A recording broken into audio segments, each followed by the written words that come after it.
ભારત સરકારના કૌશલ્ય વિકાસ મંત્રાલયના માર્ગદર્શન હેઠળ સ્વચ્છતા ઉત્સવ સ્વચ્છતા હી સેવા 2025નું શહેરી વિકાસ મંત્રાલયની ગાઈડલાઇન્સ મુજબ આયોજન કરાયું છે, જ્યારે સ્વસ્થ નારી સશક્ત પરિવાર અંગે આરોગ્ય અને પરિવાર કલ્યાણ મંત્રાલયની ગાઈડલાઇન્સ મુજબ આયોજન કરાયું છે।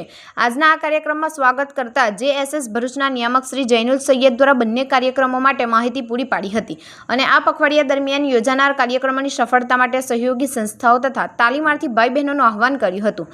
અતિથિ વિશેષ પદેથી બોલાતા શ્રી કે રોહિત સાહેબે સ્વચ્છતા સંબંધિત વિવિધ મુદ્દાઓ પર ચર્ચા કરી હતી અને આ કાર્યક્રમોને સફળ બનાવવા અને પોતાનું શ્રેષ્ઠ યોગદાન પૂરું પાડવા તાલીમાર્થીઓને જણાવ્યું હતું।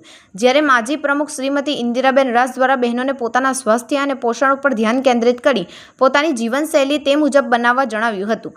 કાર્યક્રમના મુખ્ય વક્તા તરીકે ભરૂચના જાણીતા મહિલા તબીબ ડોક્ટર પ્રતીક્ષાબેન મહિદા દ્વારા બહેનોને મેન્સ્ટ્રલ હાઇજીન અને ન્યુટ્રિશિયન તથા એડોલસન્ટ ગર્લ્સને પડતી મુશ્કેલીઓ અંગે માર્ગદર્શન આપ્યું હતું અને આગામી દિવસોમાં યોજાનાર મહિલાઓ માટે અન્ય કાર્યક્રમો માટે માહિતી પૂરી પાડી હતી।